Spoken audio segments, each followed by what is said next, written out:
WMATA. So our analysts will get us started, and we can proceed. Good morning, Chair Jackson and Committee. My name is Madeline Miller, and today I'll be presenting the DLS budget analysis for the Department of State Police. Between fiscal 25 and 26, the department's budget increases by $47.4 million to $668.9 million. Most, approximately 92% of that growth, can be attributed to personnel salary enhancements. Performance analysis for the department begins on page 4 with a discussion of crime rates. The department is responsible for collecting crime data and compiling it into the state's Uniform Crime Report. Data from Maryland's Summary Reporting System metrics is compared to national data in Exhibit 1 on page 5. There were 2,414 Part 1 offenses per 100,000 people in Maryland in calendar 2023, a 16.6% increase compared with calendar 2022. Part 1 crimes include murder, rape, aggravated assault, robbery, burglary, larceny, motor vehicle theft, and arson. The increase between years was largely driven by growth in property crimes, which include breaking or entering, larceny, and motor vehicle theft, which increased by 19.7%.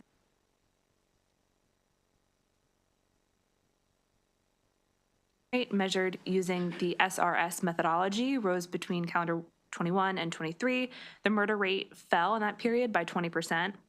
As shown in Exhibit 2 on page 6, Maryland's murder rate was higher than the national rate over the past decade, though both have declined compared to their 2021 levels. Maryland's rate has fallen, so that is now below its pre-pandemic level, though that's not true at the national level.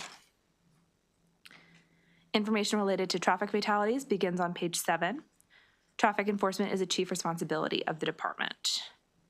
Though travel decreased during calendar 2020, the number of fatalities did not. The number of annual vehicle miles traveled fell by 15.9%, while traffic fatalities rose by 7.1%. As shown in Exhibit 3, the traffic fatality rate per 100 million vehicle miles traveled increased by 27.4% to 1.13 fatalities in that period. By calendar 23, vehicle miles traveled increased to 57.5 billion, though this remains 4.4% lower than the 2019 peak. In calendar 23, there were 621 fatalities, leading to a fatality rate that was 8.7% higher than the rate in calendar 2022. Resources published online by the Maryland Department of Transportation estimate that the number of traffic fatalities in calendar 24 was 572, which would represent a 7.9% decrease compared with the number of fatalities in the previous year. Between calendar 2014 and 2023, the average number of fatalities was approximately 541.1 per year, or 5.4% lower than the MDOT estimate for calendar 24. In 2023, there were 621 traffic fatalities and 120 impairment-related fatal collisions. Fatal collisions may have more than one associated death. Exhibit 4 on page 9 details the number of arrests by the department and other law enforcement agencies in the state, along with the number of impairment-related fatal collisions per 100 million vehicle miles traveled. The rate of impairment-related fatal collisions has returned to its pre-pandemic data in calendar 23 and estimated 24 data, even as fewer DUI arrests have been made. The total number of DUI arrests across all Maryland police agencies fell by 5,985 arrests, or 23% in calendar 20 compared to calendar 2019. Since calendar 21, DUI arrests have not surpassed the 2020 level, with an average of 18,713 arrests being made in calendar 22 through 24 estimated data. The last exhibit related to performance analysis appears on page 10. This exhibit shows the number of fire prevention inspections and re-inspections conducted by the Office of the State Fire Marshal and the rate of fire-related deaths per 100,000 people. Between calendar 2020 and estimated calendar 24 data, the number of inspections performed rose by 74.7% to 12,500. Since calendar 2019, the rate of fire-related deaths has increased from 1.08 to 1.36 in calendar 23. That's an increase of 25.9%. There were 84 people killed in fire-related incidents in 2023, and the department estimates this figure will fall by 14.3% to 72 in calendar 2024. The discussion of the fiscal 25 and 26 budgets begins on page 11. The working appropriation includes 2 cost containment actions approved by the Board of Public Works in July 24 and a few proposed deficiencies. 1 cost containment action reduced general funds for the computer forensics laboratory by approximately $1.5 million. The second reduced the general fund appropriation by approximately $300,000 and shifted the cost of 3 emergency dispatcher positions to the Maryland Emergency Medical System Operations Fund, or MEMSOF. That special fund is traditionally used to support 80% of the costs associated with the Maryland State Police Aviation Command. Turning to the deficiencies, 1 would add approximately $6.4 million to the Field Operations Bureau to support health insurance costs and recognize additional revenue from reimbursable overtime invoices. 1 would swap $5.5 million in general funds with special funds from the MEMSOF, contingent upon a provision in the BRFA expanding the allowable uses of MEMSOF to include general operations of MSPAC in fiscal 25 and 26. And the third would swap approximately $1 million with special funds from the Commercial Vehicle Enforcement Division supporting cadet positions. Exhibit 6 on page 12 shows the fiscal 26 allowance by program. Of the $668.9 million allowance, personnel costs represent 81.8% of total expenditure. By program, the Office of the Superintendent makes up 7.5%. This category also includes costs for legislative security, the Maryland Coordination and Analysis Center, or MCAC, and the Baltimore Regional Intelligence Center. The Field Operations Bureau receives 47.5% of the allowance. The Bureau accounts for the largest share of DSP's personnel with about 1,333.5 regular positions and contractual full-time equivalents. The Criminal Investigations Bureau directs the investigative and forensic operations of the department and represents 17.2% of the allowance. Investigation Command, the Criminal Enforcement Division, the Forensic Sciences Division, and the Licensing Division are located in this bureau. The Support Services Bureau receives about 25.2%, and this bureau is comprised of personnel, technology, information management, logistics, and MSPAC. The Vehicle Theft Prevention Council assists in the prevention of vehicle theft and other vehicle-related crimes and receives about 0.5% of the total allowance. OSFM accounts for the remaining 2.1%. Exhibit 7 on pages 14 and 15 details the reasons for the department's budget increasing between fiscal years. As mentioned previously, $43.4 million can be explained with various personnel actions. One area with offsetting increases and decreases is funding for MCAC. MCAC provides analytical support and disseminates information in support of law enforcement, public health, public safety, and homeland security. Paired with a decrease in software maintenance costs, DSP reports that the center requires additional office space and that a lease will be acquired in the same building in which MCAC currently operates. That space will need to be renovated and equipped with furniture, hardware, and other equipment. Though Exhibit 7 indicates that MSPAC expenditures will increase by $1.5 million for helicopter maintenance and repair, that's not the only change to MSPAC spending. In fiscal 25, the budget includes a higher special fund ratio to general funds than is typical. Because the MEMSOF supports the medically oriented mission of MSPAC, the special fund typically contributed 80% based on the ratio of medically oriented functions to non-medical ones.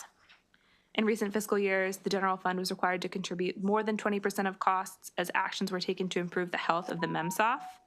The funding split from fiscal 22 through 26 is shown in Exhibit 8 at the top of page 17.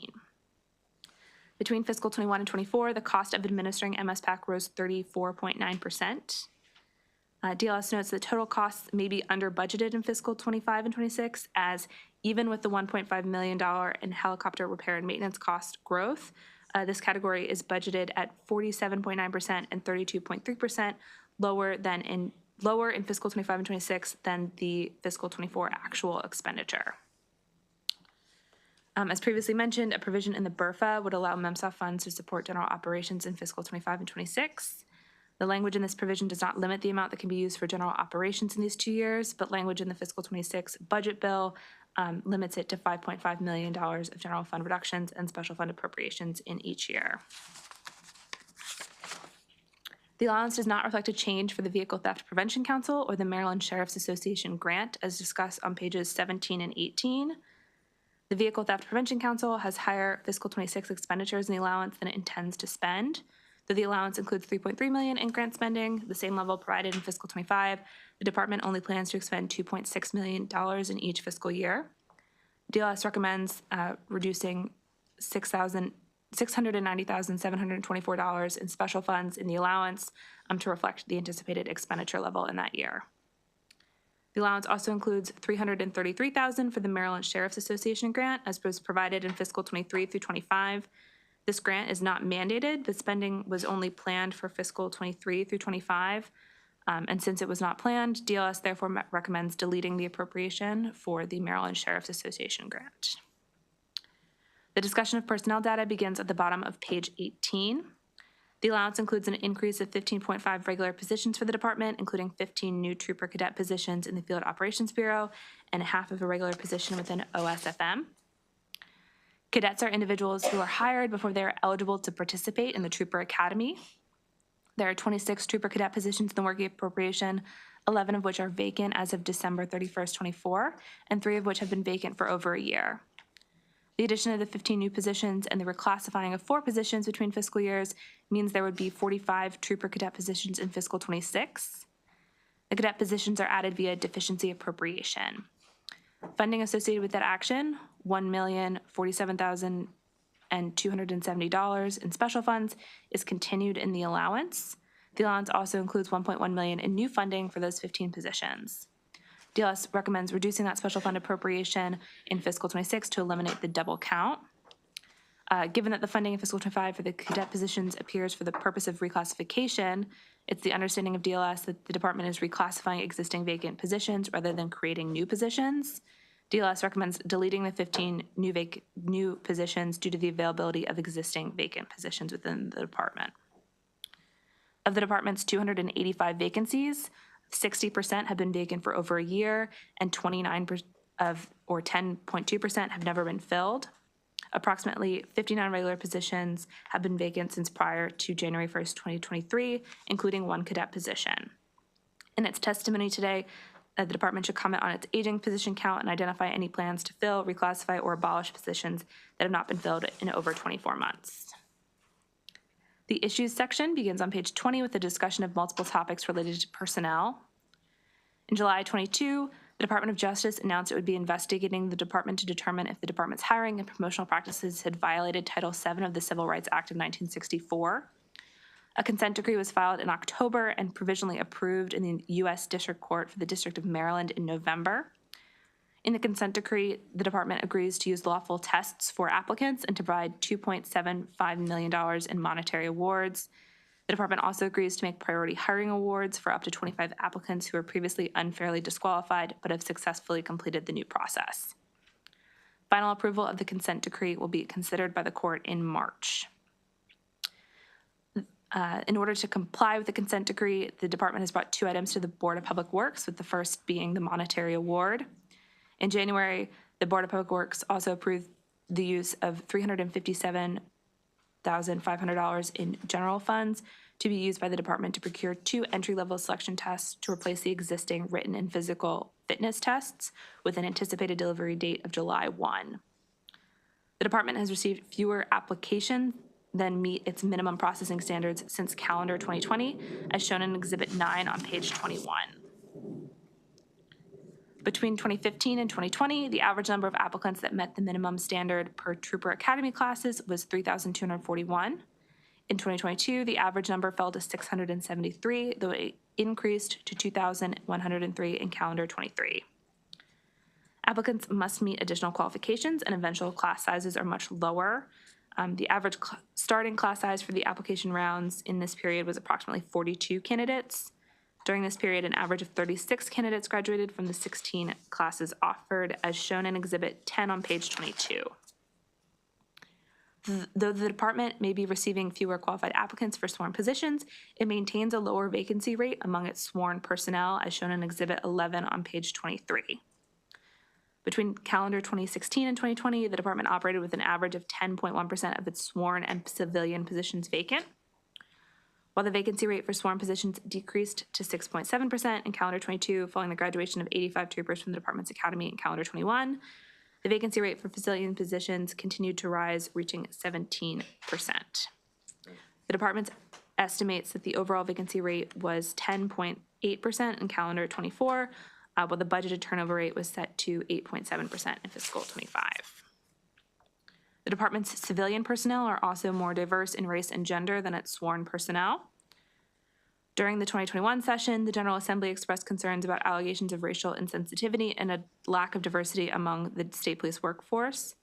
In continuing to monitor the department's progress in addressing this issue, the committee has requested an update on the further development and implementation of its Workforce Diversity Action Plan in the 2022 and 2023 Joint Chairman's reports. In response to findings from focus group discussions moderated by Morgan State University, the Department of State Police then planned to launch a second phase of its workforce assessment study. In November of 2023, the department launched the Foundational Stakeholder Project in an effort to gather feedback from frontline employees. It was the first of 5 projects in the Performance Perspectives program planned for fiscal 24 and 25. In its testimony, the department should update the committees on its progress in implementing the second phase of the Workforce Assessment Study and the Performance Perspectives program. Issue 2 appears on page 24. Approximately 1 year ago, the Office of Legislative Audits released a fiscal compliance audit for state police covering May 21st, 2018 through May 31st, 2022. In its response to OLA, the department reported that corrective actions for 2 of the findings would be implemented by December of 2024. Those findings were that the department did not ensure a sufficient number of quality control reviews of handgun qualification licenses and firearm registrations were conducted, that reviews were independent and timely, and that results were properly tracked, and that the department did not have a comprehensive process to ensure the accuracy of critical firearm registration data and the timely recordation of this data in a program or in a database that is monitored by the Department of Public Safety and Correctional Services. This is known as the Maryland Automated Firearms Services System. The department has made progress in addressing these findings and reports that the second review quality control backlog for 77R applicants was eliminated in November 2024. Was able to eliminate this backlog by forming a task force with members who assigned quality control processing as their primary duties. The elimination of the backlog for handgun quality, of HQL applications is expected to be completed by the end of January 25. The department reports that a memorandum of understanding has been signed with DPSCS and that it plans to meet with DPSCS in February of this year to discuss a connection between MAFSS and the licensing portal. The third and final issue appears on page 25. The department reports 2 law enforcement agencies that contributed data to the Crime in Maryland Uniform Crime Report are not yet compliant with the new federal reporting system known as NIBRS.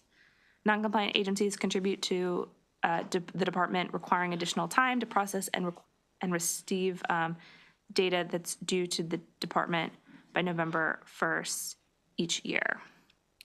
Language in the fiscal 25 budget bill restricted $250,000 in general funds pending the submission of the 2023 UCR.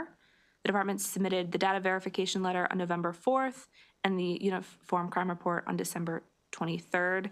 DLS therefore recommends the release of withheld funds and will process a letter to this effect if no objections are raised by the committees during the budget hearings this year. The budget committees may wish to continue adopting this annual language until the contributing agencies are able to submit NIBRS data by November 1st, and the department can consistently submit the UCR in a timely manner. DLS recommends adding annual budget language restricting funds pending the receipt of the 2024 UCR. That recommended action, along with the others, are provided beginning on page 26 of this document. That concludes my presentation, and I'm happy to take any questions at this time. Thank you very much. Any questions for our analysts? No questions? Colonel, come on up with your team.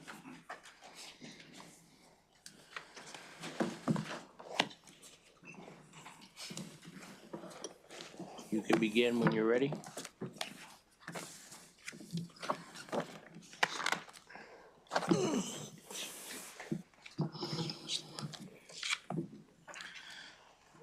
Good morning, Chairman Jackson and the members of the committee. I am Colonel Roland L. Butler, Jr., the Superintendent of the Maryland Department of State Police. It is my pleasure to appear before you to respond to issues raised in the recommendations contained in our budget analysis prepared by DLS analyst Madeline Miller. Thank you, Madeline, for your thorough analysis and especially your professionalism. With me today is Mr. John Wilhelm, our Chief Financial Officer. In addition, some of the department's senior leaders are also in attendance. Last year, I shared that my focus since being appointed to this position has been on our family and those who will join the MDSP family. I've used that analogy of moving into a new home and redefining the structure to best fit the family that we want to have. We're continuing to do that in a very special way. Policies and procedures and systems are being redefined to continue to improve the home that is our agency. The Maryland State Police family continues to serve the residents of the state by upholding the charge given to us by the public and the legislature. We have and will continue to serve and protect those who live, work, and visit this great state every day. The recent months and days have been filled with successes. While it's impossible to summarize all the great work our team has done, here are several examples that are extremely important to us. Our Maryland Car Rally Task Force has made strides in addressing illegal exhibition driving. They've responded to over 72 car rally events, resulting in 53 arrests, the seizure of 25 firearms, and 6 stolen vehicles. A large number of these events have taken place in our metropolitan regions, including Prince George's County and Baltimore City. The Maryland Department of State Police Criminal Enforcement Division is making strides to curb handgun violence incidents and addressing the road rage incidents involving firearms. In 2024 alone, 22 arrests were made and 28 firearms were seized. In 2025 to date, 15 cases have been investigated, 3 arrests have been made, and 3 firearms have been seized also. Our recruiting efforts are now paying off. Class 159 starts in just over a week on February 24th, and currently we have 42 candidates who have been given final offers of employment, and we expect that number to continue to increase in the coming days. We have 9 additional individuals that are waiting for their final approval just to go through all the paperwork and make sure that they meet the standards. This is going to be one of our larger classes in recent history. Graduation is scheduled for August 29th, 2025, and each of you are more than welcome to attend. Respect and trust within our local communities is paramount. We actively seek and welcome feedback from those who we interact with. Our public opinion survey posted on our website in 2024 received 300 responses. That's a 30% increase over our 2023 responses. 64% of these responses rated their experiences with MDSP personnel as excellent, and 65% rated the attitude of our troopers as excellent. Whether it was the kindness and the respect displayed by the trooper during a traffic stop, or the safety and security provided during a chaotic scene, this feedback indicates that our troopers are going above and beyond the call of duty. Some of the days in the past year have been unique, unprecedented, and extremely challenging. The MDSP's team's response to the catastrophic events of both the Francis Scott Key Bridge and the crash at Ronald Reagan National Airport are amongst those. Our underwater recovery team, also known as our dive team, and our incident management team were key players in both events, assisting with the search, rescue, and recovery operations in partnership with our allied agencies. While other elements of our MDSP family assisted in support of other aspects of not only those efforts, but keeping the department running each and every day. These 2 events bring to mind that we need to keep proactively addressing the well-being of our family. The Maryland Department of State Police Mental Health and Crisis Services Program is robust and is staffed to support our members and assist them with their needs. We're always continue to improve this program. Highlights to our recent efforts include a $185,000 law enforcement mental health and wellness grant from the Department of Justice's Community-Oriented Policing Services Office. In addition, the MDSP alliances and partnerships around the nation are on display and is evidenced by our recent engagement with the Collaborative Reform Initiative Technical Assistance Center, a partnership between the International Association of Chiefs of Police and the COPS Office. MDSP is actively working to obtain both consultation and training in the area of mental health as we continue on the path as Maryland's premier law enforcement agency, focusing on what matters the most, people. Refining our management and investment strategies to advance our agency's mission continues, especially with the advancements made to our Performance Perspectives Program, or P3. While our work is far from over, MDSP has made significant efforts to better our capabilities to serve. Our written testimony provides detailed specifics regarding our responses to the DLS recommended actions. Specifically, first, we respectfully do not concur with the DLS recommendation of the reduction of $690,724 in special funds in fiscal year 2026 to the Vehicle Theft Prevention Fund. Second, we respectfully do not concur with the DLS recommendation to reduce the special fund appropriation by $1,047,270 in fiscal year 2026 that funds 15 cadet positions. As noted in our response, the department has reclassified 10 PINs that are funded by general funds. The 15 PINs are new PINs funded by special funds, which we request keeping the PINs and the associated funding. MDSP continues to expand our future recruiting efforts as this program focuses on hiring young adults between the ages of 18 to 20 prior to their eligibility to become troopers. As I mentioned, we have 42 people in the pipeline for this next academy class. 12 of those individuals were cadets. Cadets have shown that they are the strongest farm team that we can put in place to become Maryland State Troopers. Even those that decide not to pursue a career in law enforcement, I think that's a pretty healthy investment in the youth of Maryland to give them the option to be mentored, to live a structured lifestyle, and learn what it means to truly be a productive citizen. If they go on and go into the trades or pursue anything else, even the military, anything that they choose to go into, I think they'll have a strong foundation and they will always have that mentor that they work with when they were a cadet within the Maryland State Police. Lastly, we concur with the DLS recommendation to release the withheld funds associated with the submission of the Uniform Crime Report and the recommendation of the budget language restricting funds pending the receipt of the 2024 UCR. Thank you again for this opportunity to discuss our operating budget. Mr. Chair, my team and I are happy to answer any questions you or your committee members may have. Thank you very much, Colonel. And let me state on behalf of our subcommittee how proud we were to see you and your team assist in the latest tragedy out at National Airport. Made us proud.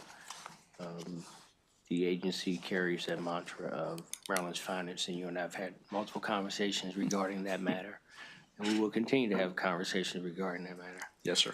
That's not an easy thing for me to say publicly, Colonel. Understood, sir. We know between you and I, we know what that means. A couple of things before we get started, before I go around to the other members. One, talk to me about your the cadet program and your plans for the cadet programs. So the report we received and coupled with your comments, I just need to get my head wrapped around the numbers for the cadet program. Okay, I'll take you back to the cadet program from the very start. We were allotted 25 positions. Right. We start to talk to the cadets as they go through and become troopers. We've had one or two that may not have wanted to. When we start to talk to them about their success rate, we can look at it and see that traditionally they have about a 99% success rate of completing the academy. So one of the things we thought about, if we can increase the pool of cadets, we can increase the number of people coming into law enforcement. Right now, law enforcement in the DMV area, we're all competing for the same group of people.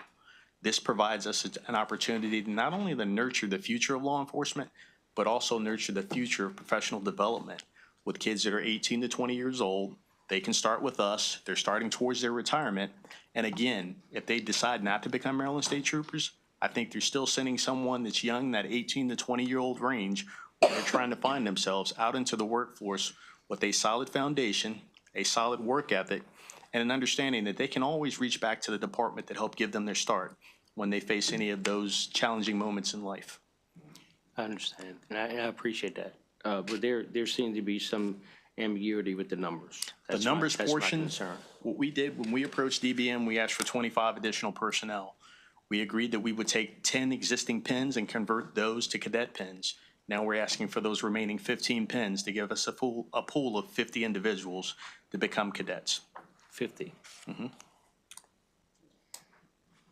That may be it. I'll continue to look at that. And one of the things you can look at with cadets being specially funded, traditionally, like we talk about those 25, they worked in the Commercial Vehicle Enforcement Division. If we can get those additional 25, it gives us the opportunity to use them all over the department, to let them have a wide range of experiences and also rotate some of those people around. It won't just be commercial motor vehicles. They could learn everything from human resources to things we do. It's special operations. There are a litany of uses that we could have. Even in some of these challenging events, you look at things like bringing equipment, coordinating, and one of the advantages that many of the young people have that we're seeing in the workplace, they're computer savvy. They understand the importance of using a computer, creating logs, things like that. All that is squarely in the wheelhouse of the Maryland State Police and helping us achieve success on some of these more difficult missions. I appreciate that. I think I got the numbers straight now. So if I have some other concerns, I'll follow up. Yes, sir. Speak to us about issue number 1, consent decree, that getting closed out. And so let's just go through the issues that we talked about. Okay. That were brought up. So I know Colonel that you. Chapel up. Okay. Colonel Chappell's been instrumental in the negotiations of this consent decree and dealing Okay. with the Department of Justice. We understand where we went wrong in that process. We look at this as twofold. One, we've identified an issue that was keeping qualified people out of our workforce. 2, we have the opportunity to create a test that's unique to the Maryland State Police and the duties and tasks assigned to a Maryland State Trooper to ensure that we're testing on the things that they will be doing in the future. Good morning, committee. Good morning, Good sir. morning. Good morning. So right now, we've hired APT Matrix to be our test developer. We are actually inviting them out to our day 1 of our academy. So they'll be able to see very first tests and how our candidates come in. But what we've done, sir, is when we work with this particular company, we're going to give them all the background on the Maryland State Police. They'll be interviewing our incumbent personnel. They'll be looking at all of our policies and to figure out how we best move forward with building a test. There will be a back and forth with the DOJ. So every step of building our new test has to be approved by the DOJ. So any questions that go out, the job task analysis that will be built has to be approved by the DOJ. It's kind of what causes us to push it until July that we'll have a complete project. I appreciate that. And before you move a little Yes, sir. further, so when you talk about them engaging the incumbent members of the agency, that's sworn in civilian? No, sir, they'll only engage with the sworn personnel. All ranks or all levels? Yes, sir. So, well, actually, sir, they do a very broad sweep. So what they'll do first is they'll interview troopers, people in the field that have to have more than 1 year on the job. Gotcha. They'll interview them first, and then they'll interview the supervisors. And then what they do, sir, is they go back, they look at appraisals, they see how the appraisals work, they get the feedback from the supervisors. It's a lot of back and forth to judge whether the questions and the tasks that we're doing are appropriate and that they can be regulated and measured. Gotcha. So, Senator, I think I'm recognizing one of your concerns with the civilian side of the House. Yes. That was one of the big things that the P3 program gave us the opportunity to go out and engage the civilian half of the department. What are they feeling? What are their needs? It also offers us the chance to create an information sharing portal. And I think that's been vital in having us realize what's important with civilian development. All too often, you walk into a recruiting fair a couple years ago, the only thing you saw was a picture of a Maryland State Trooper. You go in and you look at it now and you talk to the civilian personnel, we can talk about everything we do, licensing, administrative positions, be it a mechanic, be it people working at quartermaster, electronic services, some highly technical positions. I think that's something we were missing the boat on, and we've invested in that. And now when you walk in, you see a litany of positions that we have available to civilian and sworn personnel. Appreciate you adding to that. Thank you. That's exactly what I was looking for. So when does the command structure come in? The commanding. So you says the Of the troopers. consent decree. Right. Okay. And so when does the team get to the commanders of the agency? So they touch every segment of it. That would happen naturally after they're done with the entry-level portion. Entry-level, civilian, and then they'll just work their way up the chain. The biggest thing is we make sure we answer all the questions they have, and we add in any additional concerns that we see. We're aware of the information we provided to the DOJ. We want to build upon that to make sure that we get one opportunity to create the test that's going to guide the future of this department. So it's my hope that we give them more information than they need, not intentionally to, throw them off kilter with it, but the more information you have, the better product you And can that's in build. line with my questioning. Absolutely. That's what we're looking for. The more information you provide them, the better product that'll come out. The more input you'll have, they'll let you know what they need, what they don't need. But more importantly, for those who are your true recruiters, which are your uniformed men and women that are out there and the civilians that touch the community, they have some input, some buy-in. They're a part of this process. So that's what we're hoping comes out of this. Yes, sir. So I appreciate that. Thank you. Yes, sir.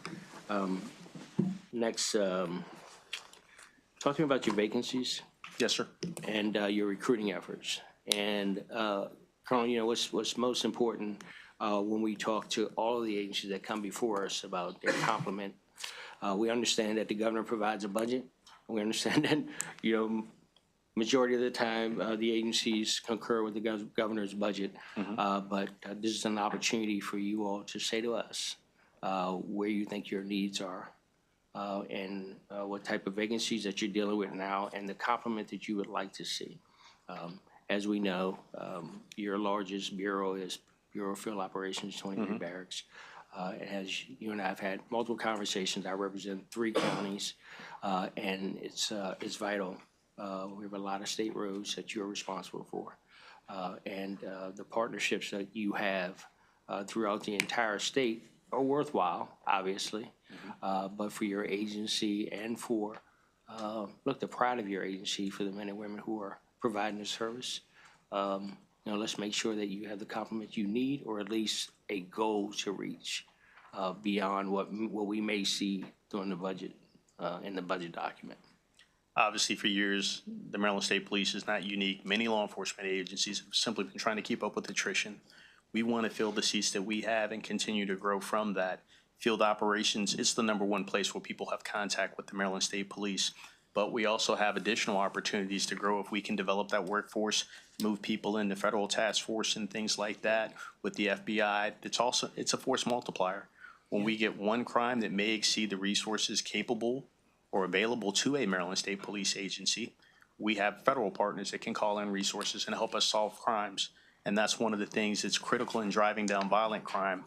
When you start talking about cross-border issues, we know a lot of crime in the area leaks over from DC to Maryland, Virginia, things like that. We have to have an active workforce that can pivot and address that at a moment's notice. That happens at the very early stage, getting people out, teaching them the very basics of traffic investigation, criminal investigation. It's our hope we grow those sworn people into the people that can become part of those task force detectives, things like that. Conversely, when you start to talk about the civilian workforce, one of the things we were doing that we recognized that was hamstringing us when we filled a civilian vacancy, we just take the first pen we saw. That might not be the oldest pen, and it creates the impression that we're just stockpiling pens. No, we're not. We're trying to put people in seats. We are actively working to convert contractual positions to pen positions. One of the places you see that most and that you've heard so much about in the media is our licensing division. They're responsible for not only security guards, firearms transfers, all those things under the sun, special police officers. They do so much there. And one of the ways we bring people in initially is contractual. We hope that those contractual people want to become full pen people. We do have a few exceptions where people would rather stay as contractual employees for reasons that are personal and private on their own. And I would, we could have an offline conversation if you need a little bit more detail about that. Absolutely. But we're constantly trying to develop our workforce. And if you come back to P3, sometimes you don't know what you don't know till you open that line of communication. And you have to foster that feedback. The biggest thing with fostering that type of feedback, you have to be ready to receive it and you have to be ready to act upon it. And I think this is valuable information, Colonel. Yes, sir. You have a number for me? Let's play it safe and fill what we have.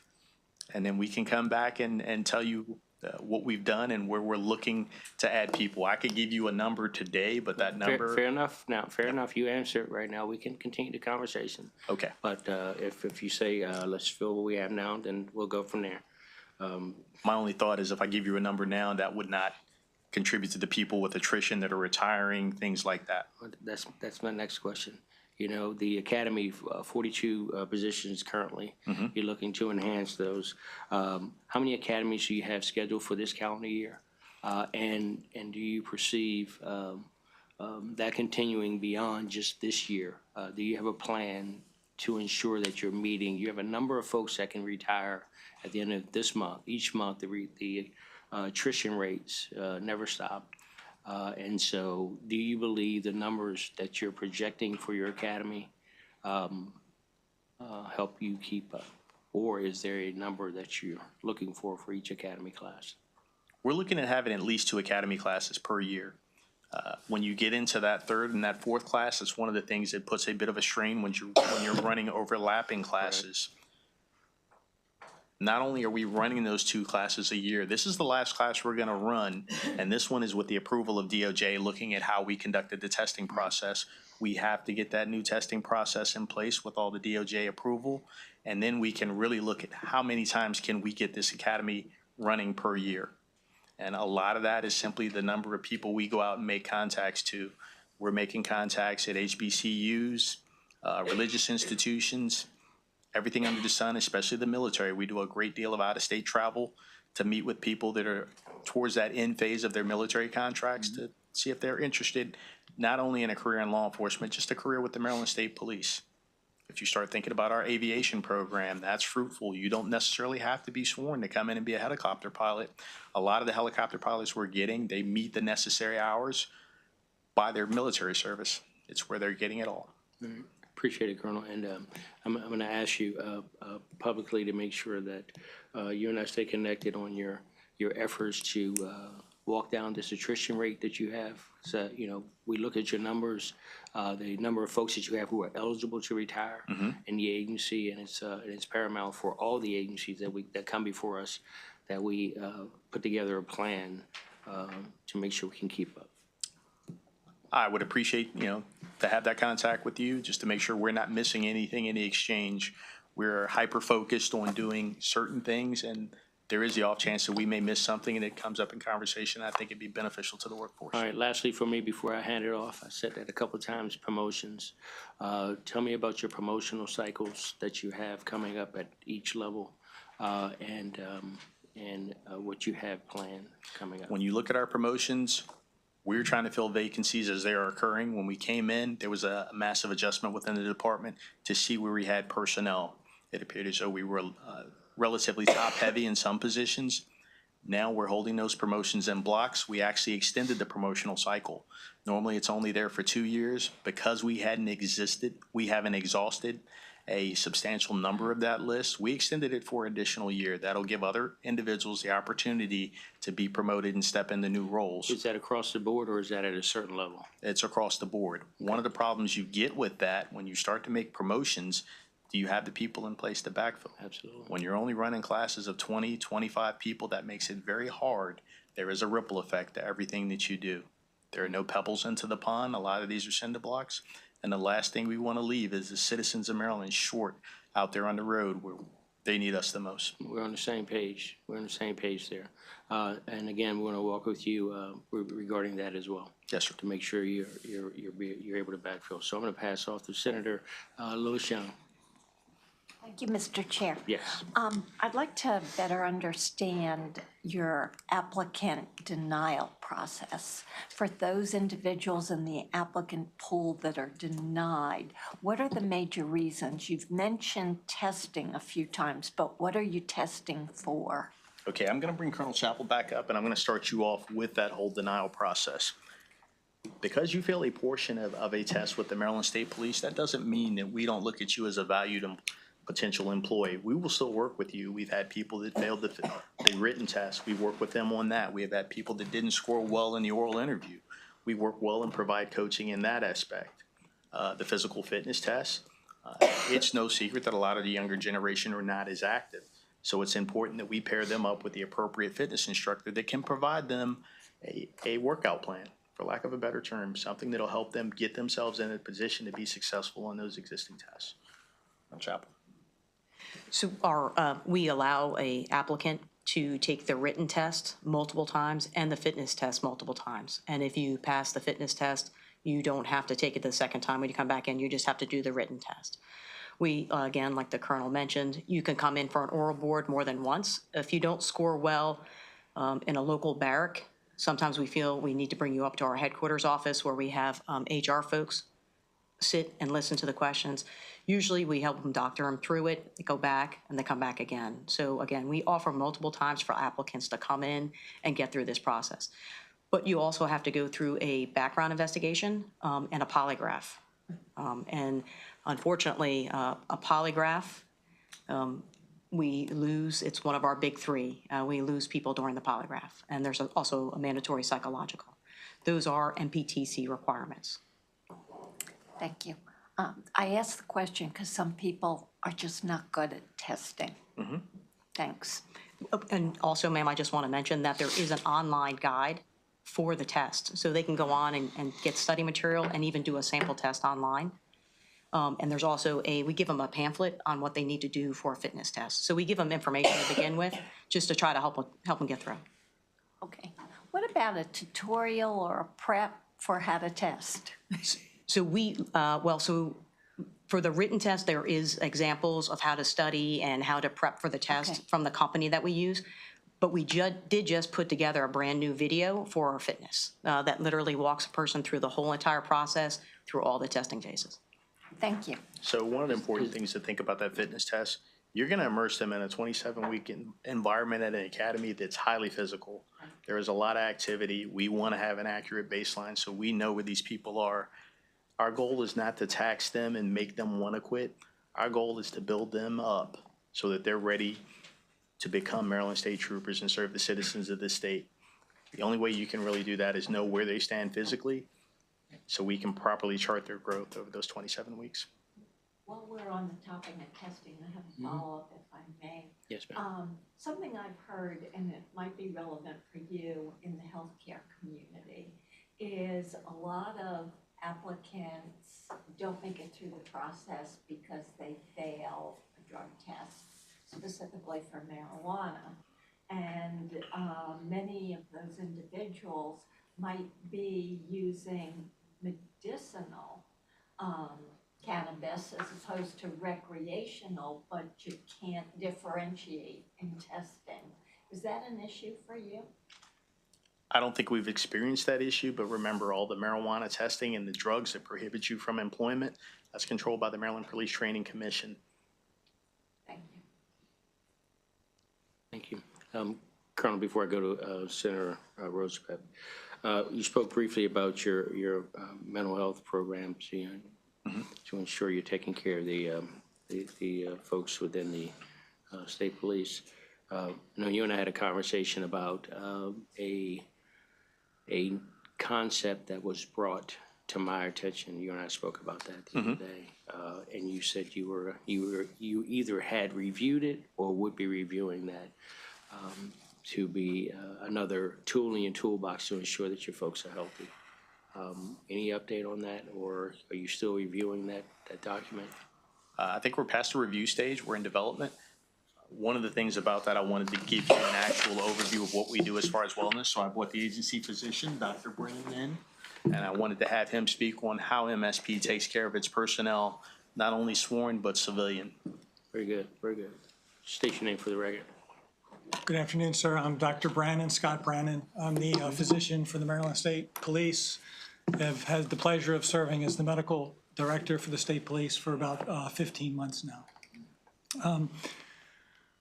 In summary, I believe that the Maryland State Police has the mental health services in place, the system in place, personnel in place, the resources in place to address the health care needs, the mental health needs of any trooper and professional staff.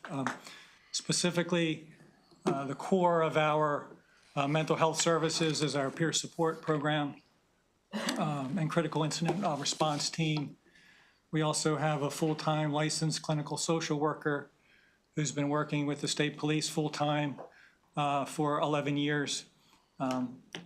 She offers general counseling, support services, psychological education and resources and follow-up. We also have 2 contracted psychologists who provide various roles. They support the peer support team, provide training to the peer support team. They also provide therapy and counseling. The other psychologist provides pre-employment psychological screening and fitness for duty exams. We also have a departmental health and wellness website that offers various psychological education and resources and follow-up. So as a medical director, I oversee that program along with the full-time licensed clinical social worker. We're available 24/7. And I think over the past year and a half, we've really devoted a lot of effort in improving things, increasing the health and wellness of the Maryland State Police. That's great. That's great to hear. Thank you for your comment. Thank you, Colonel, for addressing that matter. Yes, sir. And to continue to do that. As we know, and folks in public safety in general and some of the type A employment sectors we find ourselves in, it's not easy. It's not easy to ask for help. And when those individuals are ready to ask for help, they need to be confident that there is confidence in that matter. Because quite frankly, you never want to be looked at as someone who can't complete their mission while you're trying to get over a hurdle. So I appreciate your efforts. We'll certainly would like to continue to check in with you on that to make sure that we continue and ramp it up as best we can, as necessary. So I appreciate that. Before I go to Senator Rosepet one more time, Fordsville and College Park, talk to me about those barracks. As you know, those are very near and dear to me. Near and dear to me also as a resident of the county. Yeah. I have to say that we're in a very good place with that. We're looking to break ground on the construction of the new Forrestville barrack. We're also going to put money into the College Park barrack, which has its share of issues just over time. It's been there for quite a period of time. When this does occur, once we break ground, we're going to consolidate both into College Park. We did that once before, back in, I think, 2009 or so, when we had the renovation project at the Forrestville barrack. It will not impact services to the citizens of the county and those traveling through the state. I want to just reiterate that. It will not impact services. We will still continue to complete the mission. What we're hoping is once that barrack is completed, we have a state-of-the-art facility that allows us to do so much more beyond the actual law enforcement mission, but it also allows us to do more with the community. You know where that barrack is situated, just inside the Beltway. It's more than just a law enforcement facility. It could be anything from child custody exchange point to the kid that gets out of school and just needs some help with his homework or something like that. I think we have a robust group of individuals that work at both those facilities. They understand their mission as a Maryland State Trooper is not just law enforcement, it's community service. And I think we're going to have a facility that not only allows them to accomplish both those missions, but allows them to have a great deal of pride and have the citizen have pride that they're walking into a state-of-the-art facility. I appreciate that, Colonel. And again, I appreciate those words because that's the heart and soul of what law enforcement officers do. They serve first and protect only when necessary, and being there. And I'm very familiar with that location. Grew up 2 lights from that. Yes, sir. 2 traffic lights from there. And so I'll pass it on to Senator Rosepet. Thank you very, very much. And I care about College Park too, in addition to it, so thank you. First of all, I'm glad to hear about what's going on with the cadet program. One big picture question is, of all your employees, what are the percentage of sworn officers versus everybody else? Sworn officers versus everybody else. All the other employees. If you look at it, we're sitting right, I think, at 1,453 sworn, and I think we have about 800 civilian. Okay, so it's give or take. So it's a little more than a third are civilian. Gotcha. Okay, I just want to get a big picture. Thank you. Secondly, you get some federal funds. Where do they come from? Our federal funds are largely funds that deal with commercial vehicle enforcement or automotive safety enforcement. We do a lot with that with the Federal Motor Carrier Program, and that's where your funding source is coming from. So that's at U.S. Department of Transportation? Yeah, yes. So since January 20th, what have you heard about that money? We have not been impacted with that. I've been in contact with superintendents in the area, the adjoining states. We're in a safe zone, or a zone that hasn't been impacted at this point. But should that occur, we'll obviously work with Department of Budget Management and the Governor's Office to continue to provide those services. I think we saw the impact of what commercial vehicles can and can't do when the Key Bridge collapsed. And it's important that if they're gonna have vehicles on the roadway that are providing consumer goods and everything else, that those vehicles travel to and from safely. Absolutely. No, absolutely. Well, let us know if you get, if and when you get a sign that you're not going to get the money or there's a question about the money. We're asking all the agencies that, so. Yes, sir. Appreciate that. Secondly, on the performance driving, whatever the term of art is, where people are doing the contests and, what's the term of art you used? The exhibitions. Exhibition drive, that's right, the exhibition driving. It's a polite term. I know, I understand. The exhibition driving, that's obviously a big problem in our area, and a very great public concern. What's your biggest problem in cracking down on it more? What's the toughest thing about getting rid of it? I don't know if I can put one aspect ahead of the other. When you start looking at dealing with these exhibition driving displays, one, you have to find out where they're staging. Two, you have to have a complement of people available. I can put 30 troopers down in the Prince George's County area, but those 30 troopers have to be prepared to respond to Montgomery County. We've had them go from Prince George's to Montgomery, up to Laurel, all the way to Baltimore City and Baltimore County. So you have to have a package that effectively can pivot and move at a moment's notice to deal with traffic violations, all while minding that we have a very stringent pursuit policy. We're not just going to pursue cars haphazardly. So we need to have the right people that are aware of what the mission is. The mission is to keep people safe, not endanger any additional lives.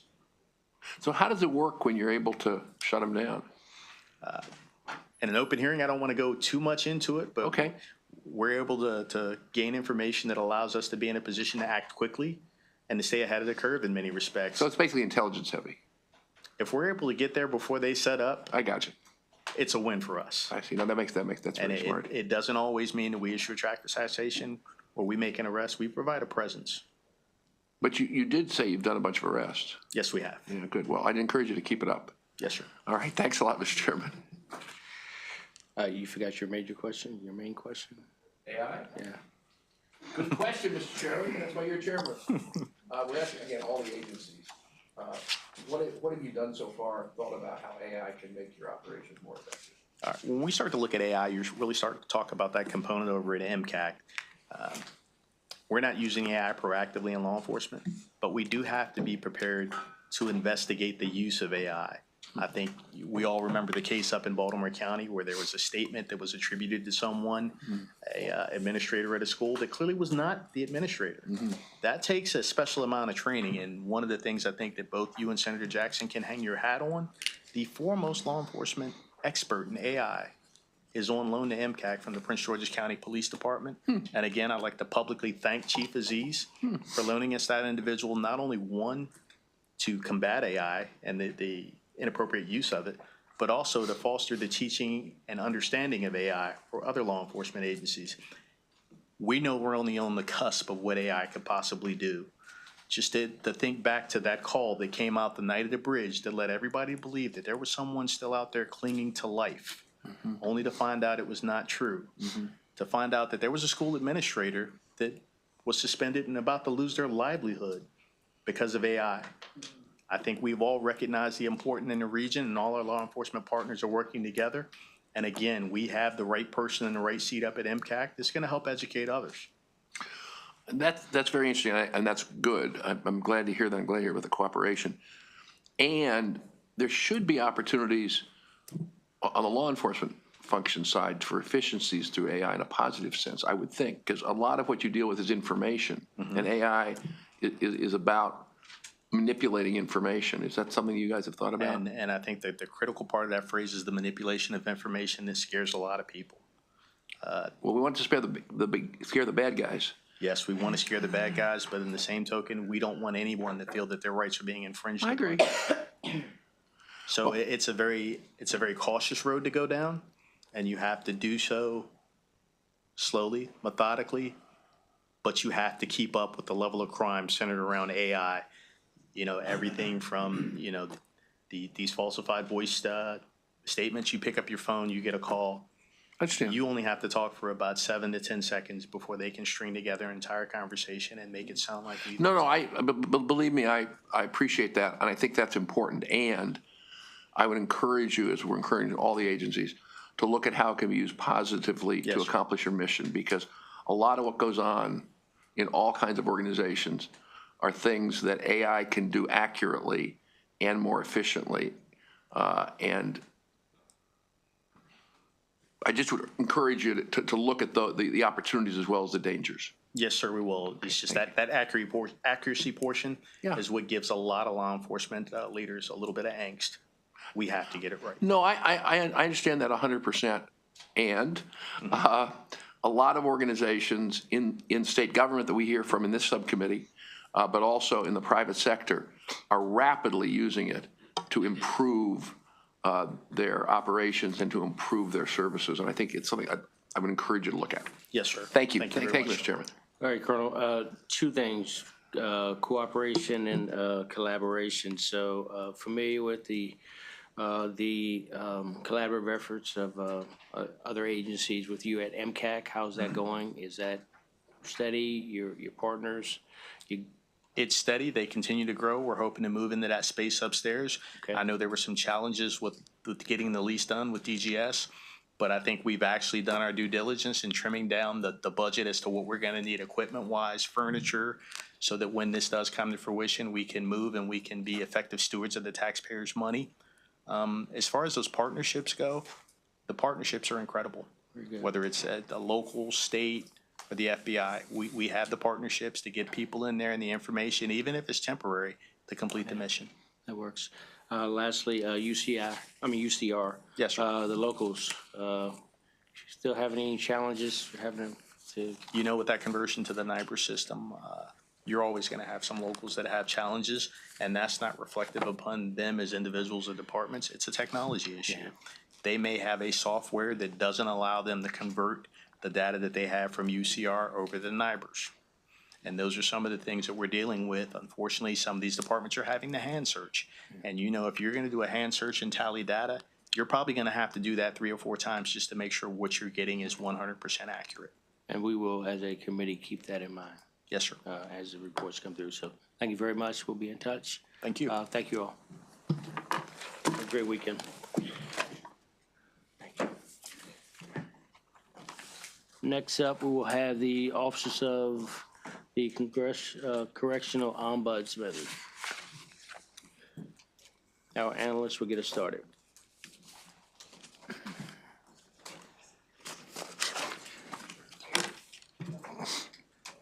Give them a second to leave.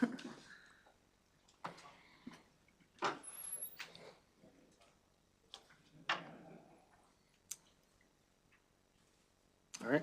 All right. Good afternoon. My name is Catherine Barber, and today I'll be presenting the fiscal 26 budget for the Office of the Correctional Ombudsman, or OCO. Some background, since this is a new agency. OCO is an independent oversight entity responsible for conducting investigations and reviews of operations within DPSCS and DJS. OCO has the authority to refer investigations for criminal charges if it uncovers illegal acts. OCO currently has 2 units, an adult oversight responsibility unit, which is new, and is responsible for overseeing and investigating the well-being of adults under DPSCS jurisdiction and custody. And the second unit is the Juvenile Justice Monitoring Unit, JJMU, which was previously budgeted under the Office of the Attorney General and does the same investigating and oversight for children under DJS custody. The fiscal 26 budget totals $1.9 million, which is an increase of about $333,000 or 21% from the working appropriation.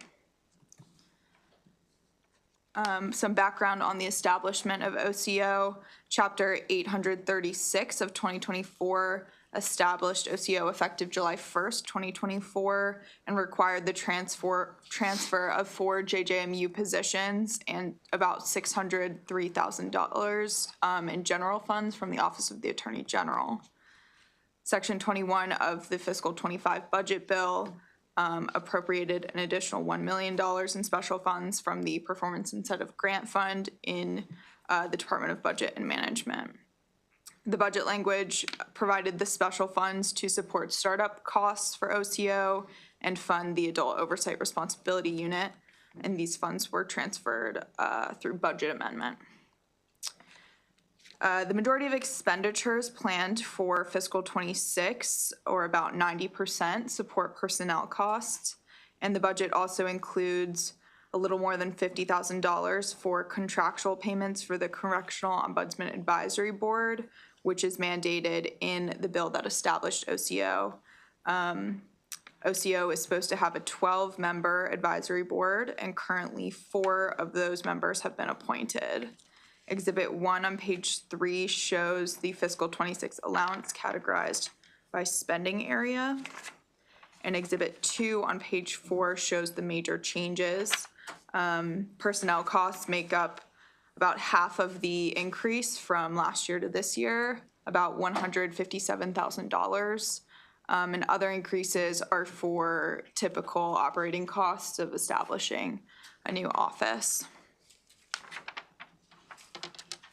The BRFA of 2025 includes a provision that authorizes the use of up to $1 million from the Performance Incentive Grant Fund for operations each year, beginning in fiscal 26. The budget as introduced includes a $1 million general fund reduction and a corresponding $1 million special fund appropriation, both contingent on the enactment of that legislation authorizing the use of the Performance Incentive Grant Fund for OCO. The working appropriation contains 7 regular positions and 6 contractual positions. 4 of those regular positions support JJMU and were transferred from the Attorney General's office, and 3 positions were created by BPW.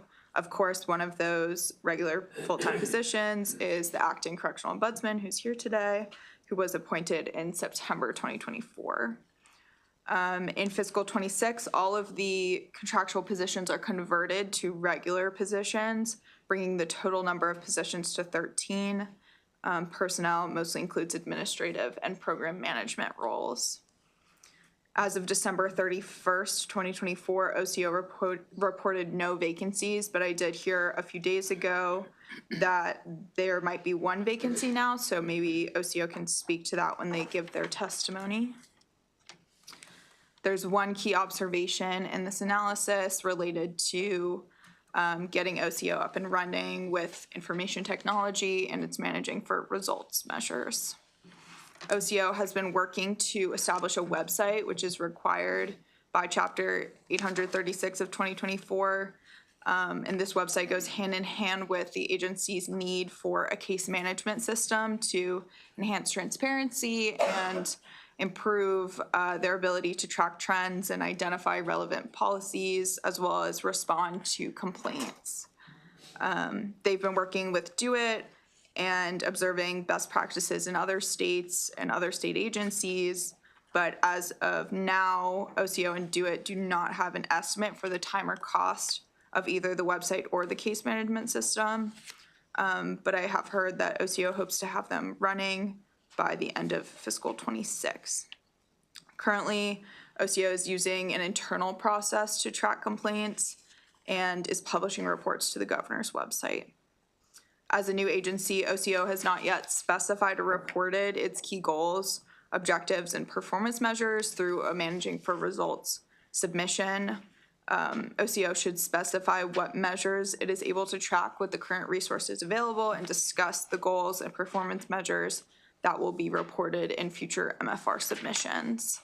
DLS recommends concurring with the governor's allowance, and that concludes my presentation. Thank you. Any questions for our analysts? No questions? Come on up. Welcome.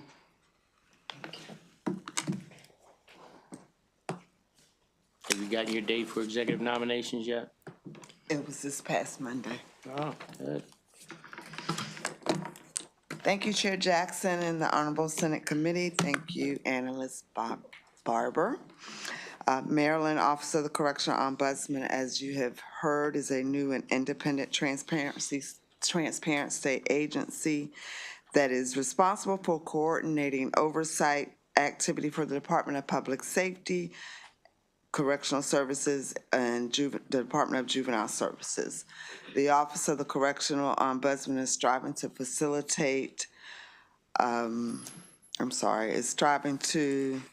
facilitate observation, investigation, and oversight. The goal of the agency is to ensure compliance, accountability, and efficiency of the Department of Juvenile Services and the Department of Public Safety and Correctional Services. OCO is guided by the legislative mandate of independence, impartiality, transparency, objectivity, and fairness. OCO has successfully integrated the Juvenile Justice Monitoring Unit, inclusive of hiring one new staff member. The agency has identified a temporary office space, secured 3 fuel-efficient vehicles to ensure the safety of staff and facilitate travel throughout the state. We have responded to complaints, toured all focused facilities, networked with thought leaders across the country, and establishing the agencies and its policies. The Office of the Correctional Ombudsman has made a strategic and conscientious decision to focus on facilities in Jessup specifically as outlined by the legislation. OCO has begun tracking the number of complaints, reportable and non-reportable complaints, institution sources of complaints, and general requests for help, keeping in mind the goal of ensuring that the agency operates in transparency to ensure accountability. The agency hopes to reduce the number of medical complaints, the number of reportable complaints as compared to non-reportable complaints, and to establish a case management system and website that will enhance the operations of the Office of the Correctional Ombudsman and Juvenile Justice Monitoring Unit. This endeavor aims to ensure that all complaints are meticulously tracked and managed, thereby establishing the overall efficiency and effectiveness of the agency's operation.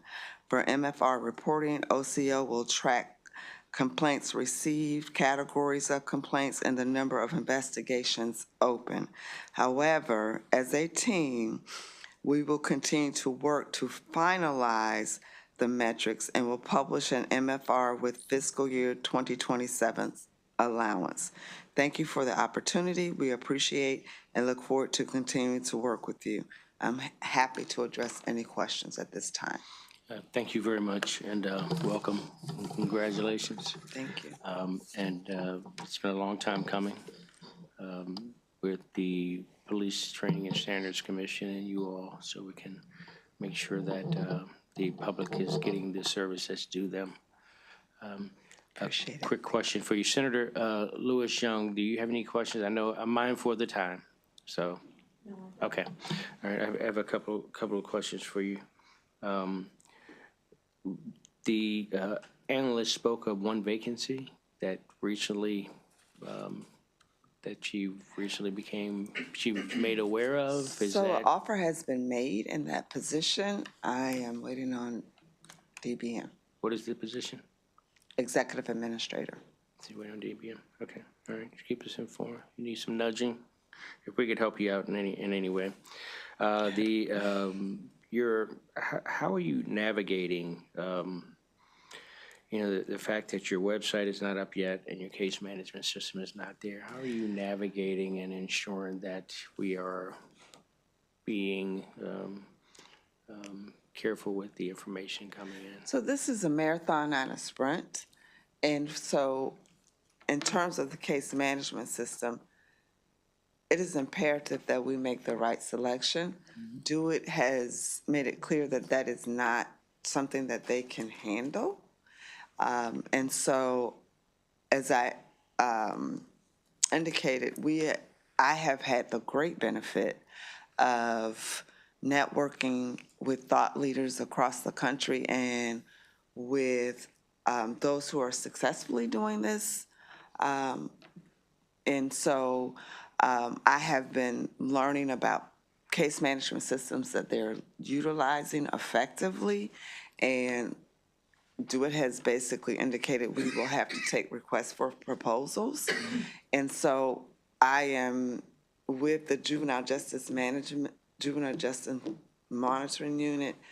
We are exploring different case management systems, and we will end up taking requests for proposals, but we want to make sure that the system we end up with is the best one for the Office of the Correctional Ombudsman. So we're just exploring the options at this time. Also, because on the correction oversight side, all that staff has not been fully hired, we want to also make sure that those individuals will be included in the discussion as well.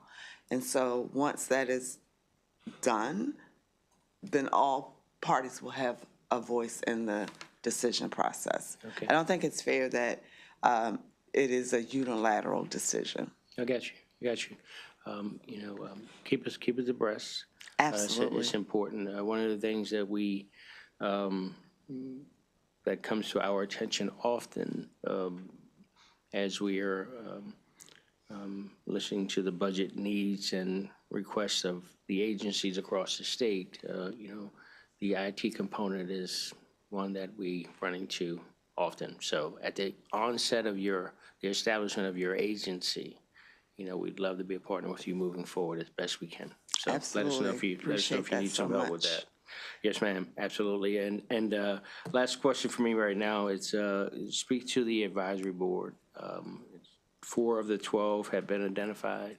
4 of the 12 have been identified. We are actively recruiting, receiving applications. I know of someone who applied as recent, I think it was 2 days ago.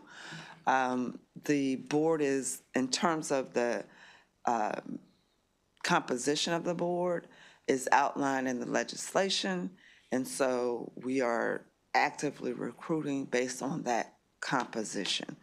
And so it's, again, a marathon, not a sprint. Understood. And we are being very meticulous in that process. We certainly appreciate that. How is this being advertised outside of the piece of legislation? So I think individuals, so those organizations who were active in advocating for the legislation, we've sought their help. Okay. Individuals who advocated for the legislation, we've sought their help. There are educators that go inside facilities. We have also sought their help, and we are getting applicants slowly but surely. Very good, very good. Any questions from Senator Salling?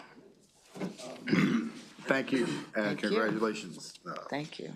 But we just want to make sure, and I think the chairman covered it very well, but making sure that I guess the most important part is making sure you get your technology, make sure you get everything that you need. But if you feel that it's not the right, equipment that you need, or some things are in question, that's why we're here. So we want to be an assist for you, being a new department. And so the chairman and us, we're here, just to let you know, we're here for you. And if there's more we can do, please let us know. So I appreciate that so much. Thank you, Mr. Thank you. Absolutely. And lastly, are you familiar with Senate Bill 694? I am, All right. Okay. very much so. Any concerns, any insights, that you may have as this piece of legislation is working its way through the Senate and House Bill 1157 on the other side? So let us know. You want, right now? No, if you have any concerns or if there's any, I just wanted to, it was brought up to me. It was was one of the pieces of legislation that was going around. At the beginning of the session or throughout the session, members will send sponsorship requests to other members. And with a new agency, if you have any particular concerns or anything, please let us know. You should definitely weigh in on legislation that pertains to your agency, so. I appreciate that.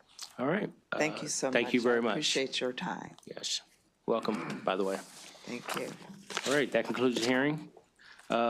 Next up, we will have WMATA. The analyst will get us started.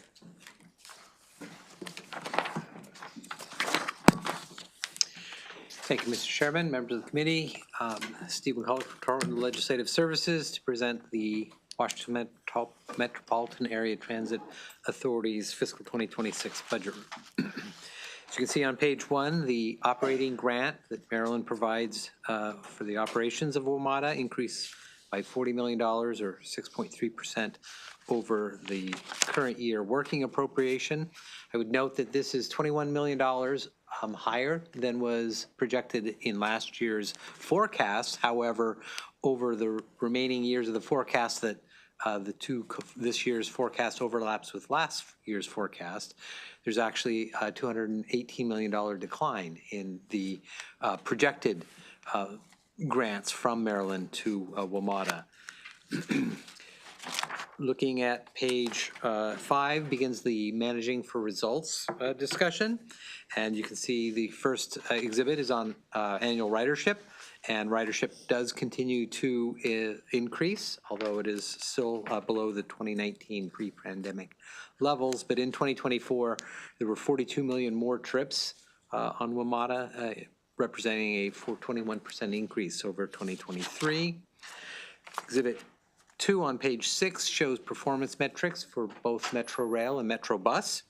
And I guess the key takeaway here, the final 2 sets of columns on each of those charts show that operating costs were down relative to number of revenue miles and number of passengers. So that's good news, and the increase in passengers help that. As does that increase in passengers helps for Exhibit 3, which is the fare box recovery rate. And you can see that there's been a steady increase in fare box recovery since 2021. Exhibit 4 on page 8 shows the overview of agency spending. It shows both the capital and the operating total budget for WMATA and then Maryland's share. You can see that operating and capital are roughly even in fiscal 2026 at just over $2.4 billion. Maryland's share of the capital budget is at 14.6% this year. I do note that this is lower than normal just due to a timing issue we'll get to when we talk about the capital budget, and I'll point that out. The Maryland share of the operating budget is at 27.4%.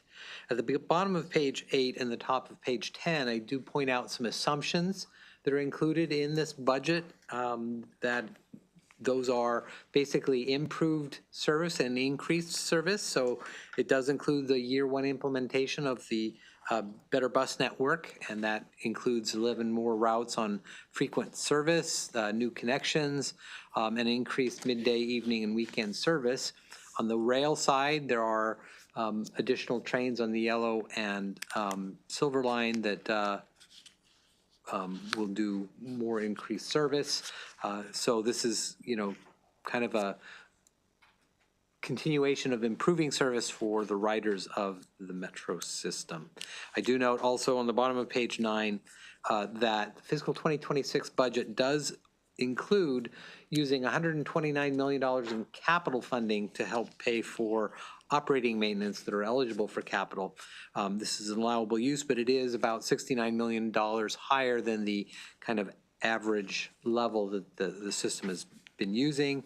And of course, when capital funds are used to cover operating, it can't be used for the capital purposes that it would otherwise be used for. On page 10, Exhibit 5 shows the operating expenses by category.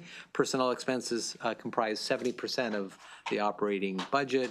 And the increase in the personnel over 2023 over 2024 is 8.3%. Overall, the increase in the operating budget increases by 7% over the current year.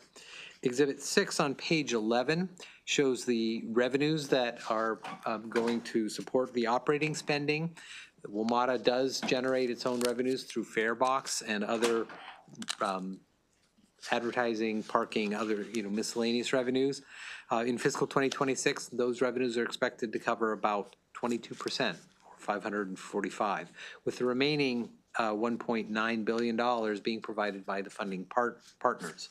And you can see, again, that Maryland's share is just around 28%. The description of the capital program begins on the bottom of page 11, with Exhibit 7 on page 13 showing the Maryland components in the Maryland CTP that make up the capital grant that Maryland provides to WMATA. The bottom item, just before the total, is the governor's dedicated capital grant, which is $167 million a year. The items above that represent the base capital, and for several years now, the base capital amount has been a mandated appropriation that's required to increase by 3% over the prior year. But as I indicated at the beginning, if you look at the 2026 column, the capital share actually decreases by 0.1%. But that, you notice 2027 is a over 6% increase. It was just that timing. The average increase over the forecast period is the 3% that would be required by statute. On page 14, Exhibit 8 shows the capital, 6-year capital funding sources.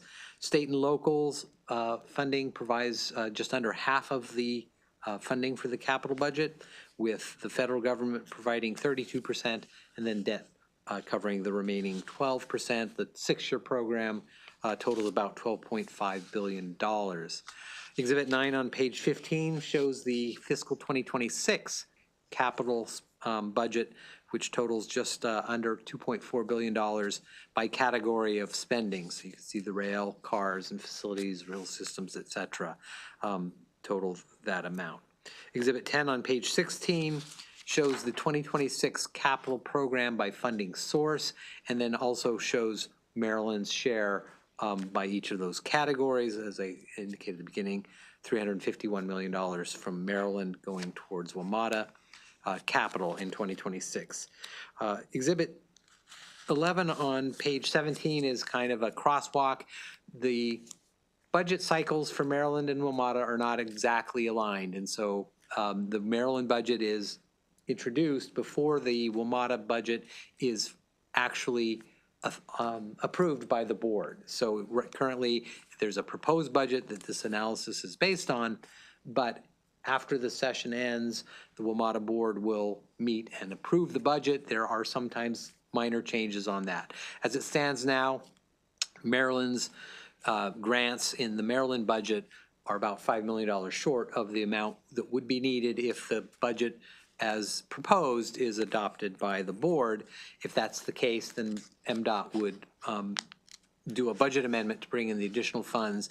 If the board approved budget actually reduces the funding need from Maryland, any excess appropriation in the Maryland budget would just cancel at the end of the year. There's one issue on page 18, which is very brief, that the WMATA and the Metropolitan Council of Governments began a joint effort last summer called DMV Moves, which has the goal of creating a unified vision and a sustainable funding model for the region's transit. So it's not just WMATA, this is the entire region. That task force is hoping to have recommendations sometime early summer, and we've asked WMATA to update the committees on the work that's been done so far. 2 recommendations on page 19 for both the operating and the capital grants to WMATA are to concur with the governor's allowance. That concludes my analysis. Thank you very much. Any questions for our panelists? Seeing none. Agency, come on up.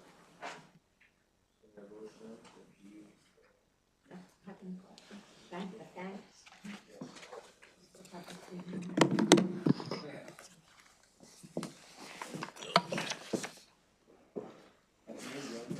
afternoon.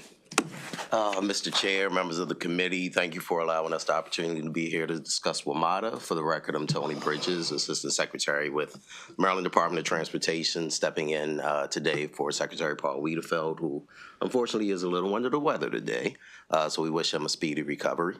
I'm joined today by Randy Clark, the General Manager and CEO of WMATA. And I want to thank you again to Steve McCullough for yet another well-prepared analysis, although I'm saying it from this side of the table these days.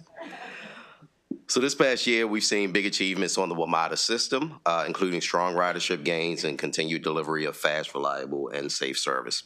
We look forward to more accomplishments on the system in the upcoming year. The state remains committed to ensuring a safe and reliable transit system in the National Capital Region for Maryland's residents and for all the riders of the WMATA system. This is why Maryland and our partners in the Commonwealth of Virginia and the District of Columbia continue to invest significant public funding to subsidize the operating and capital budgets for Metro Rail, Metro Bus, and WMATA's paratransit service, Metro Access. This includes Maryland's share of WMATA's dedicated capital funding grant, which provides $500 million annually to support additional debt issued to enhance WMATA's capital program. These funds help address WMATA's needs to make critical capital and infrastructure improvements. We continue to explore WMATA's future funding needs with our regional partners through the DMV Moves initiative. Hundreds of thousands of Marylanders rely on WMATA's transit offerings for their transportation needs. It is important for the state to help ensure that these citizens, as well as others who live throughout the National Capital Region, have access to a safe and reliable transit system to get them to work, their doctor's appointments, the grocery store, and wherever else life takes them.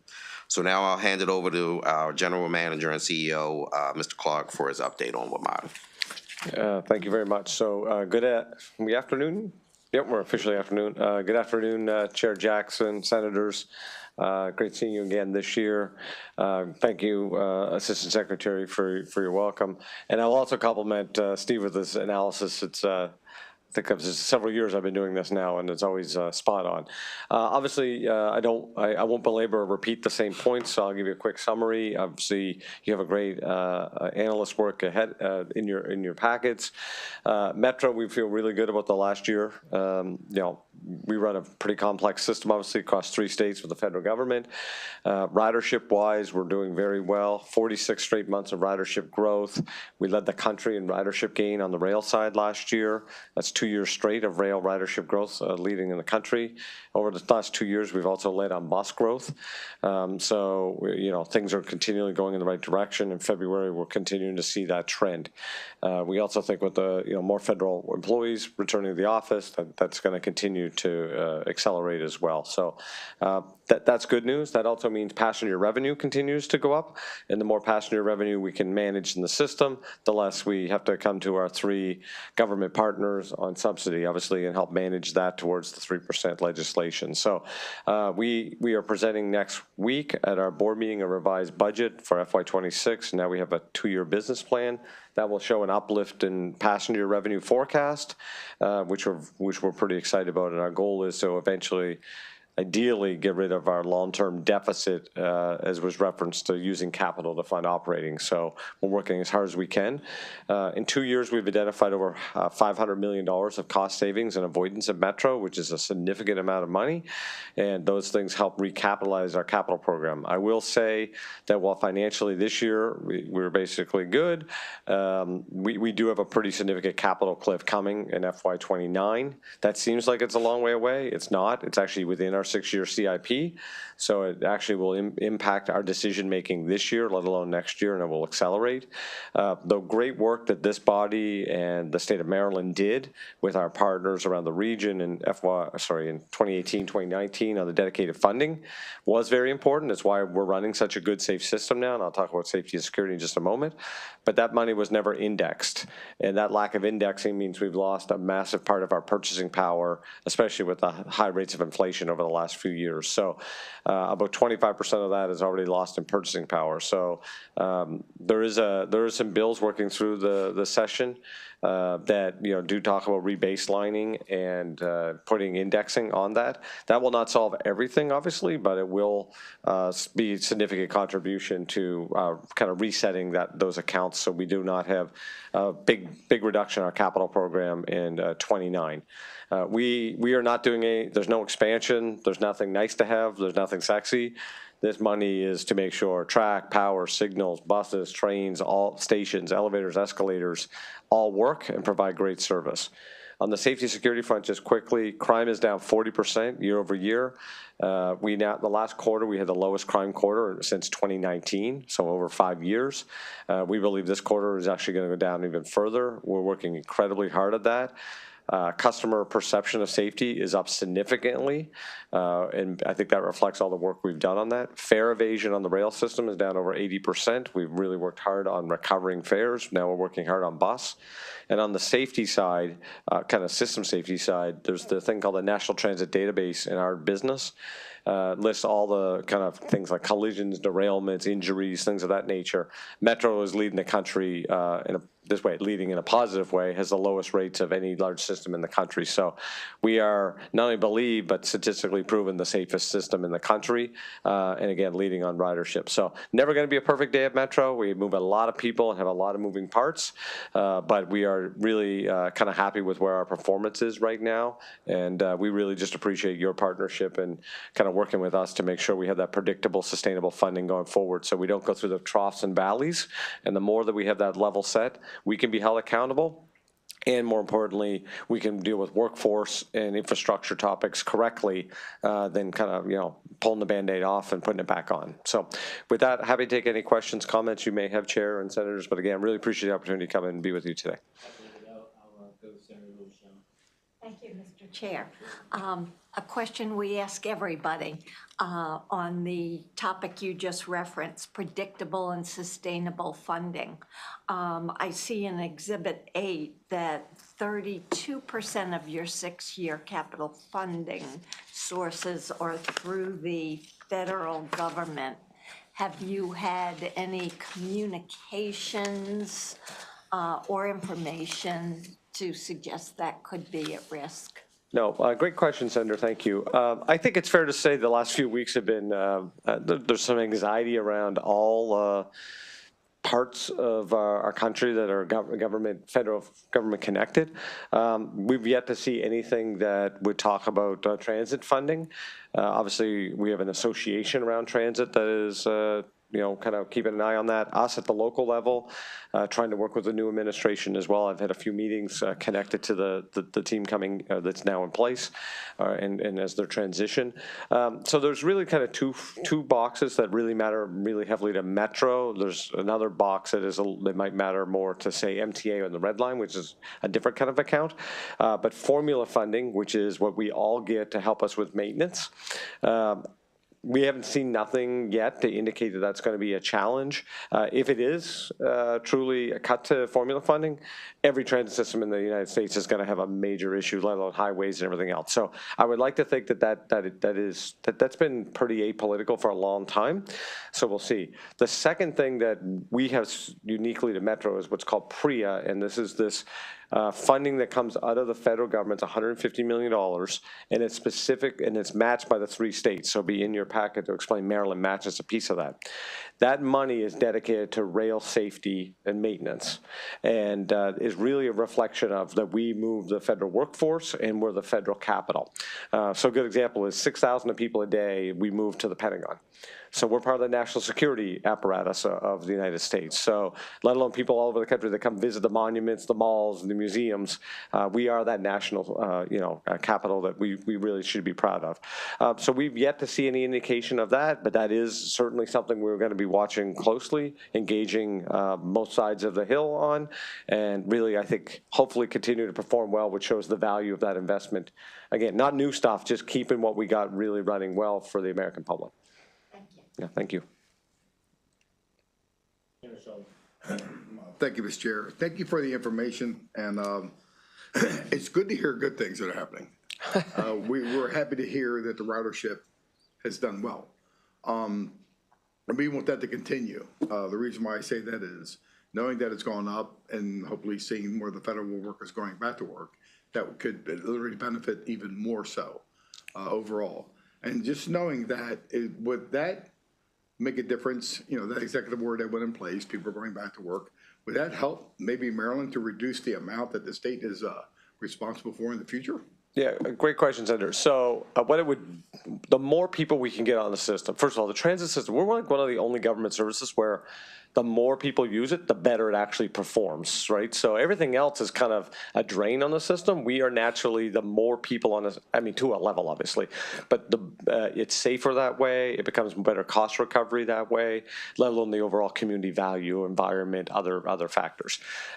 So I would say it this way, which is as we continue to push hard to grow ridership, and we expect this year to be another decent year. We'll never grow at the same percent, obviously, but keep growing. We're also trying to recover every fare. So those things go hand in hand, but they're not exactly the same. Every dollar we can do of that will help offset future increases of Maryland's need for investment. So reduction, I would say, unlikely to no. We do have a law that is pinned at 3%. Obviously, it's very hard to maintain labor costs. Every employee at Metro last year took a zero. And that includes all of our union personnel. And Maryland is the home of most of our, 65%, I think, give or take, 70% of all of our employees. So all of our employees took a zero, and that's not a reflection of their great work. It's just a reflection of what we had to do to close our budget. But this is a tight labor market, and I think it's fair to say that, only getting 2.5%, 3% is going to be hard to maintain long term. So we're living within that growth, and I think that we have to manage towards that. On the capital side, I think if the money in 2018 and 2019 had been indexed, we might be having a more obvious conversation like that, which is, hey, Metro, that was indexed. You got to manage to that and balance over long term. But it wasn't indexed, so we've lost a massive part of that purchasing power. So there's no getting around it. We are going to need all the partners to come together and solve that problem. Otherwise, we're going to go from about a $2.5 billion capital program annually to 1.5. We therefore are going to have major system reliability and eventually become safety issues again. So that purchasing power, I think, is just, we got to figure out that indexing. And I think it's fair that we all have to say what we're trying to accomplish and index that money for predictability. And that's predictable for the state of Maryland. Then it's predictable for us as an agency as well. And it's good to know that. And it's also good to know the plans that you have for capital, preventive maintenance, which it's an ongoing thing, as we know. But just being ahead of that and trying to be ahead as much as we can. But I'm hoping that we continue to get the good news. Yeah. But that's the important thing that we need to have. And yeah. So just going from there, if there's more that we can do to find out even more so. I know the responsibility is trifold. And so, but Maryland is a major part of this. And so we just want to make sure that, well, those important parts, again, capital or other things that are necessary, we can know those things and be working with our partners. Yeah, that's very much appreciated, Senator. Part of this basic maintenance stuff is how do we constantly modernize? So when we modernize, when you have a 40-year-old fridge and you buy a new fridge, yes, you're repairing, the asset, but you're getting something that should be more energy efficient and on and on and on. So we are looking heavily at technology, very much looking at how we could make our system better modernized, because then it improves safety, reliability, and long-term helps us kind of change the curvature of cost outlays. So, the more and faster we can modernize, it actually helps long-term on cost containment. Cost effectiveness is very important. So yes. I appreciate that. Thank you. Mr. Chair. Thank you. So since Senator Rosepepper's not here, I'm going to ask the question he would have asked. AI, we brought it up at every hearing, and the secretary has encouraged us to speak to each mode.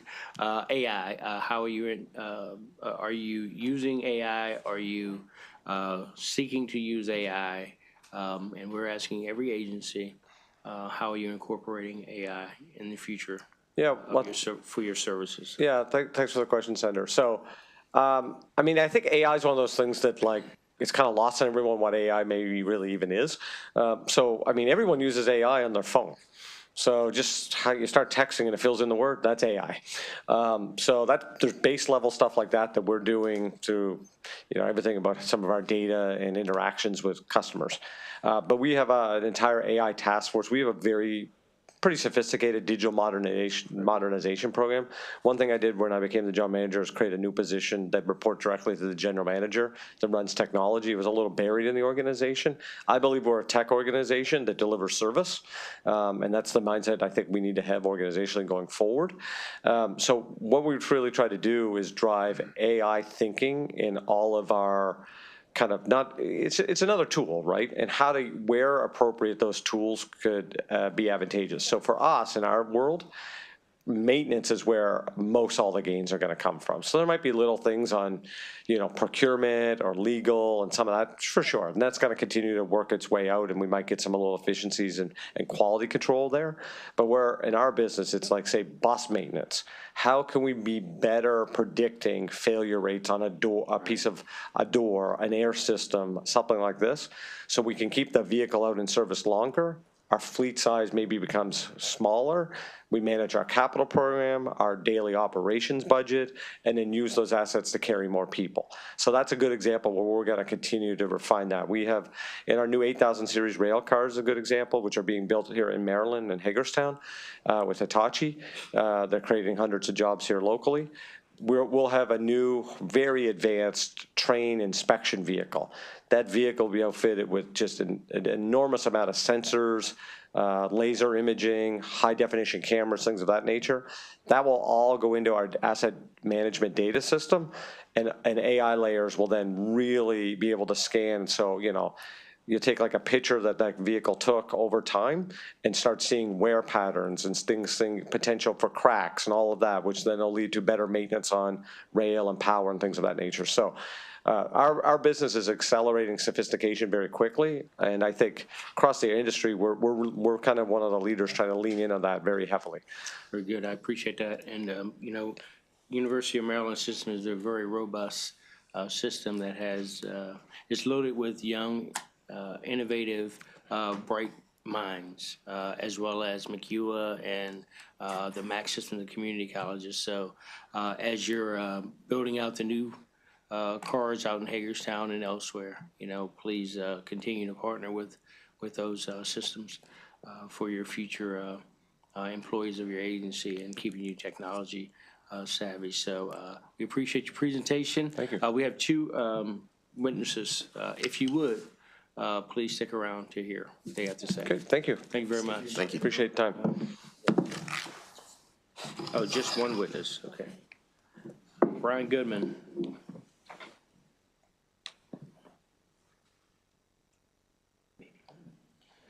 Brian's not here, so Matthew's not coming. All right, maybe we don't have any witnesses. Have a great weekend, great weekend. Great seeing you all. Great job, Assistant Secretary. Former colleague, Assistant Secretary,